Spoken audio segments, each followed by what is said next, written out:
शांति योग युक्त होने से स्वतः युक्ति युक्त संकल्प, बोल और कर्म होंगे। सदा विजयी बनाने वाले, मरणासन आत्माओं को जीतान देने वाले, सदा श्रेष्ठ कर्म करने वाले और करवाने वाले योगेश्वर शिव बाबा बोले। जैसे जिस्मानी मिलिट्री को मार्शल ऑर्डर करते हैं ना, एक सेकेंड में जहां चाहो जैसे हो वहीं खड़े हो जाओ। अगर वह इस ऑर्डर को सोचने में समझने में ही टाइम लगाते, उसका रिजल्ट क्या होगा? विजय का प्लान प्रैक्टिकल में नहीं आ सकेगा। इसी प्रकार सदा विजयी बनने वाले की विशेषता यही होगी कि एक सेकंड में अपने संकल्प को स्टॉप कर लेना।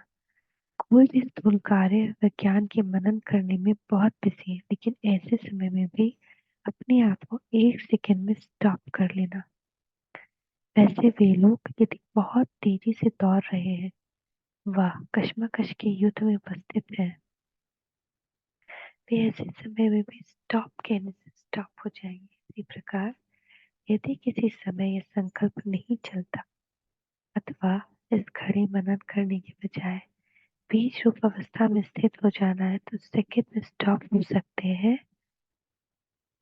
जैसे कर्म इंद्रियों को एक सेकंड में जैसे और जहाँ करना चाहे वहाँ कर सकते हैं, अधिकार है ना उन पर।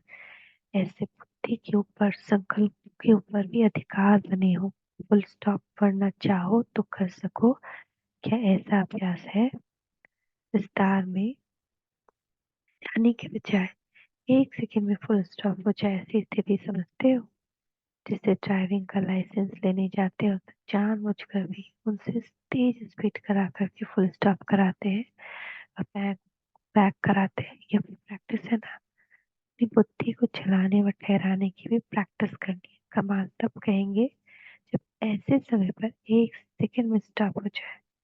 निरंतर विजय वह जिसके युक्ति युक्त संकल्प व युक्ति युक्त बोल व युक्ति युक्त कर्म हो, या जिसका एक संकल्प भी व्यर्थ न हो। और तब होगा जब यह प्रैक्टिस होगी। मानो कोई ऐसी सर्विस है जिसमें फुल विजयी होना है, तो ऐसे समय भी स्टॉप करने का प्रयास करो। अभी समय ऐसा आ रहा है जो सारे बम फोर को आग लगेगी।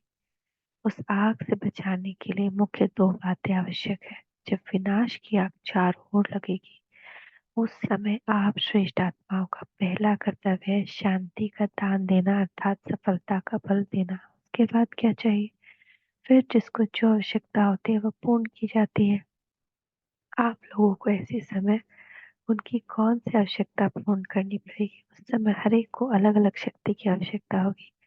कोई को सहन शक्ति की आवश्यकता होगी, किसी को समेटने की शक्ति की आवश्यकता होगी, किसी को निर्णय करने की शक्ति की आवश्यकता होगी, कोई को मुक्ति की आवश्यकता होगी। जिसको जो आशा होगी वह पूर्ण करने के लिए बाप के परिचय द्वारा एक सेकंड में शांत आत्मा को शांत कराने की शक्ति भी उस समय आवश्यक होगी। तो सभी शक्तियां भी इसे इकट्ठी करनी है, नहीं तो उस समय जीदान कैसे दे सकेंगे? सारे विषय की सर्व आत्माओं को शक्तियों का दान देना पड़ेगा। इतना स्टॉक जमा करना है जो स्वयं भी अपने को शक्ति के आधार पर चला सके और दूसरों को भी दे सके। कोई भी वंचित न रहे। एक आत्मा भी यदि वंचित रही तो बोझ किस पर होगा? जो निमित्त बने हुए हैं जी दान देने के लिए, तो अपनी हर शक्ति के स्टॉक को चेक करो। जिनके पास शक्तियों का स्टॉक जमा है वो लकी स्टार्स के रूप में विश्व की आत्माओं के बीच चमकते हुए नजर आएंगे।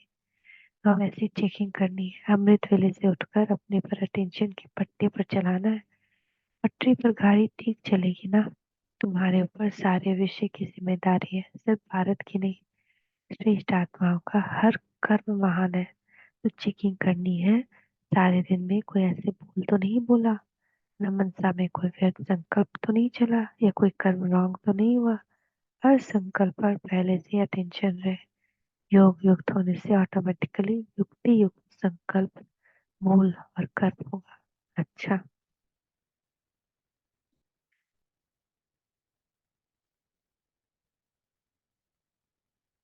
आप तथा विजयी बनने वालों की विशेषता यही होगी कि वह एक सेकंड में अपने संकल्प को स्टॉप कर लेगा। निरंतर विजय के युक्ति युक्त संकल्प युक्त युक्तियुक्त संकल्प, युक्तियुक्त बोल, युक्तियुक्त कर्म, एक संकल्प भी व्यर्थ न हो। तब होगा जब अपनी बुद्धि को चलाने और ठहराने की प्रैक्टिस होगी। महाविनाश के समय आप श्रेष्ठ आत्माओं का पहला कर्तव्य है शांति का दान देना और फिर हर एक आत्मा की आवश्यकता अनुसार शक्तियों का दान देना। श्रेष्ठ आत्माओं का हर कर्म महान होता है।